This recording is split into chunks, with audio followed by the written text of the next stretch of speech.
Part 1 झाला तर part 2मध्ये येऊया.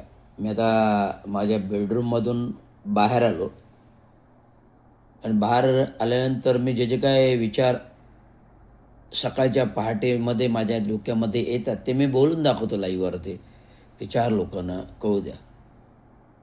मी सर्व परिस्थितीवर विषद करताना एक महत्त्वाचा विषय अजून पण आहे. हे ठाण्याला इसवी सन 16व्या शतकापासूनचा इतिहास आहे. 16व्या, 17व्या, 18व्या, 1900 आणि आता 2000चा इतिहास आहे. कारण की आपल्या ठाण्यामध्ये जे काही सेंट्रल जेल आहे, जे त्या किल्ल्यामध्ये आहे. हा किल्ला पूर्वी छत्रपती काळांपासून भंडारगृह होता. हा भंडारगृह जो ब्रिटिशांनी आरमारांसाठी पण वापरला. या किल्ल्याला इतिहास आहे. या किल्ल्याला मध्ये भुयारी मार्ग आहे. ज्या भुयारी मार्गातून छत्रपती शिवाजी महाराजांचा आरमार, भंडारगृह, धान्य कोठार यातून यायचं, सप्लाय व्हायचं ठाण्यामध्ये. आणि त्या 16व्या शतकानंतर आलेल्या इंग्रजांनी या किल्ल्याला ब्रिटिशांच्या राज्यामध्ये एक आरमार म्हणजे आरमार सैन्य राहणारं ठिकाण केलं. आणि आज ते सेंट्रल जेलमध्ये ठाणे मध्यवर्ती कारागृह हे आहे. म्हणून ठाण्याला इतिहास आहे.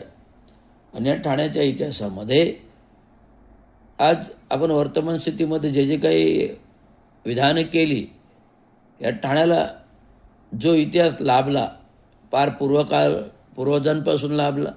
जे पूर्वज या ठाणं स्त्री स्थानक म्हणून नावारूपाला आलं. स्त्री स्थानकच्या नंतर ठाणे झालं.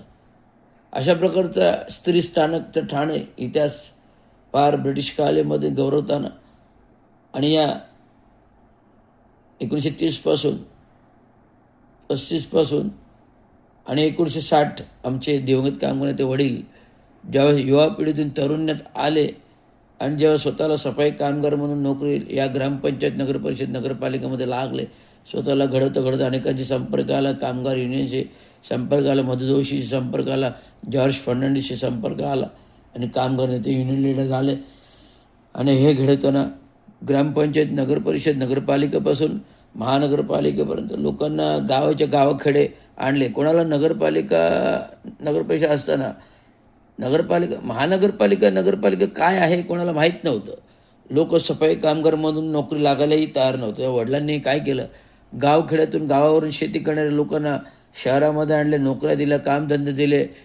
आणि हे लोकांना कामधंदे दिल्यामुळे त्यांच्या वारसाने असं पिढ्या आत्तापर्यंत नोकऱ्या या सरकारी क्षेत्रामध्ये घेतात. म्हणजे बाबांनी असं धोरण केलं की कोणी कामगार वर्ग उपाशी राहणार नाही, त्याला काही ना काही दिलं.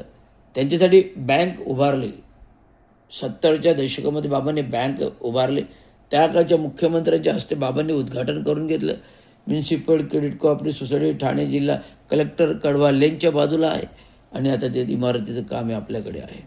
तर हे सांगताना मला अभिमान वाटतो. जे बाबांनी केलं तो इतिहास आहे. जे बाबांनी केलं तो इतिहास आहे. त्या इतिहासाचा गौरव कार्यशाली परंपरा आजही चालू आहे. 1971 2 नगरसेवक बाबांनी दिले. 1982 महानगरपालिका प्रस्थापित झाली. 5 वर्ष प्रशासकीय कार्यकाल. आणि 1957 पहिली महानगरपालिका निवडणूक झाली. सत्ता शिवसेनेची आली. सतीशचंद्र प्रधान महापौर झाले. वसंतराव डावखरेंना बाबांनी निवडून आणलं खाटणवर प्रभाकडे 1947. आणि त्यातून वसंतराव डावखरे एक धुरंधर नेता घडले. विधान परिषदेवर उपसभापती झाले. आणि प्रथमतः महापौर होण्यामध्ये जो कोणी हातभार होता तो दिवंगत कामगार नेते चांगू शिंदे नव्हता. तो त्यांनी नगरसेवक निवडून आणलं. नुसतं नगरसेवक चांगू शिंदे नाही तर त्यांच्या कुटुंबाचाही सहभाग होता. म्हणजे आमचाही सहभाग होता. आम्ही युवा शिक्षक होतो, कॉलेज तरुण होतो, कॉलेज युवक होतो. कॉलेजला बंक मारून, दांडी मारून वसंतराव डावखरेंना घरोघरातून जाऊन निवडून आणलं. मतदानाने निवडून आणलं. त्या काही EVM हॅकिंग मशीनचं प्रकार नव्हता. बॅलेट पेपर म्हणजे मतदान पत्रिका होती. आणि कुठल्याही प्रकारचा भ्रष्टाचार, पैसा पाण्याचा काही गावगणित नव्हता. पैसा पाणी आला हे आत्ताच्या आला. जेव्हा हे फोडाफोडी राजकारण होऊ लागलं तेव्हा खोक्याचं राजकारण गणित व्हावं लागलं. आणि या खोक्याच्या राजकारणामध्ये सत्ता यावं लागल्या. जे धुरंधर दिवंगत कामगार नेते चांगू शिंदे यांनी नगर परिषद, ग्रामपंचायत, नगरपालिका, महानगरपालिका घडविली, श्रीमंत केली, इतिहासात नाव आहे. त्या महानगरपालिकेला आजच्या वर्तमान स्थितीत नेत्यांनी भिकारी बनवली. टक्के खोकेचे गणित करून स्वतः गब्बर झाले. आज 2-2 बंगले ठाण्यात होतात. 150 विकासकांकडे मुंबई ठाणे जिल्हा संपूर्ण शेअर होल्डर्स आहेत. 25% पार्टनरशिप आहे. हे बोलताना मी सत्यवादी घटना बोलतो. हे मला स्वामी समर्थ बोलायला लावतात. बोला शिंदे साहेब, तुमच्यावर अन्याय झालेला आहे. स्वामी समर्थ बोलतात, तुझ्यावर अन्याय झालेला आहे, तू बोल, तू बोल, तू बोल, तू बोल. मी बोलत आहे, मी बोलत आहे. हे बोलत जोपर्यंत जीव आहे तोपर्यंत मी बोलत राहणार, सत्य मांडत राहणार. जगाला माहीत पडलं पाहिजे की एकनाथराव शिंदे कोण आहेत, कुठून आले, कसे आले, काय आले, कुठल्या मच्छी मार्केटमध्ये कोळी लोकांची टेबलं पुसायची, कुठे वॉचमॅनगिरी करायची मच्छी मार्केटमध्ये, कुठे टेम्पो चालवायचे.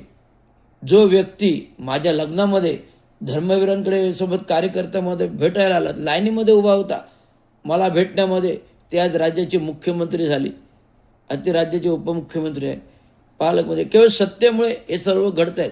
तर आमच्याकडे बिना सत्तेने आम्ही हे सगळं घडवलं.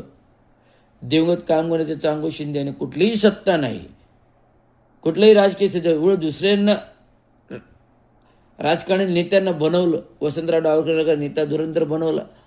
आज धर्मवीरांचा पूर्वी जे कोणी ठाणे जिल्ह्यात ठाणे शहरात होते ते एकमेव चांगू शिंदेचा आवाज होता. चांगू शिंदे होते.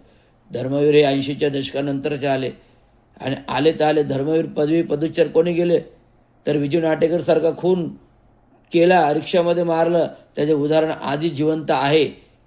त्याचं उदाहरण आधी जिवंत आहे. पुरावे अजूनही जिवंत आहेत की धर्मवीरांना विजय नाटेकरला कसा मारला सिव्हिल हॉस्पिटलजवळ, हे आजही घटना. त्यामुळे जसं करावं तसं उगवावं, जसं करावं तसं भरावं, जसं पेरू तसं उगवतंय, जसं पेरावं तसं उगवतं. तशा प्रकारे धर्मवीरांना जावं लागलं. कारण केलं होतं तसं म्हणून भरीत आलं, तसं केलं होतं तसं म्हणून भरीत आलं, तसं म्हणून फळ मिळालं. असं 2002ची अचानक घटना झाली.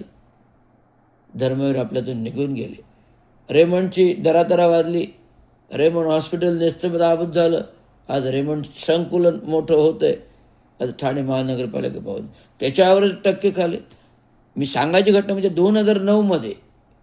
2009मध्ये जे त्यांचे मित्र आशर पार्टनर हे IT पार्क 16 नंबर 16 झेडला जेव्हा चालू होतं, पूर्ण 90 हवामाळा कोसळला.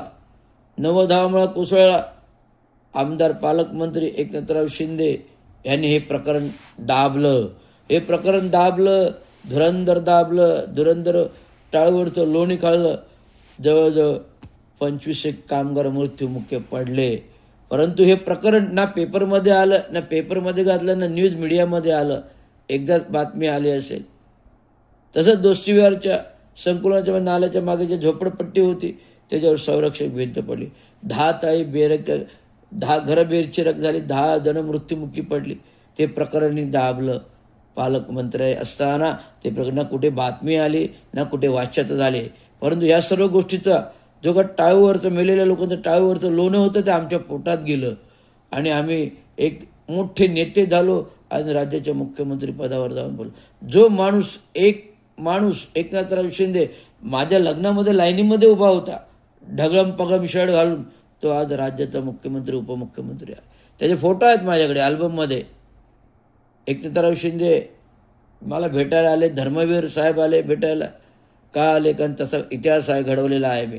ज्या धर्मवीराने त्या काही 94च्या दशकात ह्या रवींद्र शिंदेने दम दिलेला आहे. अंगाला हात लावाल तर जरा तरा करून टाकेल. भीमाचं रक्त आहे डॉक्टर बाबासाहेब आंबेडकरांचं. आजही तेच बोलतोय. जे खरं आहे ते बोलायला काही चोरी नाही, जे खरं आहे ते बोलायला काही स्पष्टता नाही. त्यामुळे मी बोलत राहणार. कारण जी व्यक्ती ज्या धर्मवीर त्याचं वाकडं करू शकत नाही ते व्यक्ती आनंदी काय धर्मवीर जे वाकडं करू शकला ते एकनाथराव शिंदे मला निलंबित करते. हे फार धुरंधर कहाणी आहे. मला कागदावर निलंबित केलं जातं. व्यक्तीला नष्ट नाही होऊ शकत. मला तुम्ही कागदावर निलंबित केलं आहे, व्यक्तिशः नष्ट नाही करू शकत. हा आवाज आहे भीमाचा, हा आवाज आहे रक्ताचा. त्याची जळते त्याला कळते, ज्याच्या बुडाखाली जळते ना त्याला कळते. एकनाथराव याचं धुरंधर विस्फोट तर होणार आहे. याचा धुरंधर विस्फोट कसा होणार आहे तो तुम्हाला उपमुख्यमंत्री पदाचा राजीनामा द्यावा लागणार आहे. तुम्हाला उपमुख्यमंत्र्याचा राजीनामा द्यावा लागणार, तुम्हाला उपमुख्यमंत्री आणि ठाण्यातून 12 नगरसेवक शिवसेनेचे अपात्र होणार आहेत. जे दिव्यातील 6 आणि 6 बिनविरोध जे नगरसेवक आहेत हे अपात्र करणार आणि अपात्र करून राहणार आणि ते संविधान आणि घटनेनुसार स्वामी समर्थ साक्षीला आहेत आणि ते होणार. आणि त्यामुळे ही लोकसंख्या घेतली की तुमची सत्ता पलटीकरण हा रवींद्र शिंदे करणार हे तुम्हाला नक्कीच सांगतो. तुमचं नाव आणि नेस्तानुभव जे काय घडलं ना, एकच नेता लोकनेता एक नेता एकच नेता लोकनेता एकनाथ लोकनाथ जे आमचे संदीप माळवी करतात आणि म्हणून ते आज तुम्ही त्याला अतिरिक्त आयुक्त पदावर बसवलं. CS सगळा भ्रष्टाचार माझा लिखित पुरावा माझ्याकडे आहे. त्यामुळे जेव्हा वेळ येईल ते मी नक्कीच उघड करणार हे तुम्हाला सांगतो. धन्यवाद. जय महाराष्ट्र, जय हिंद, जय भारत.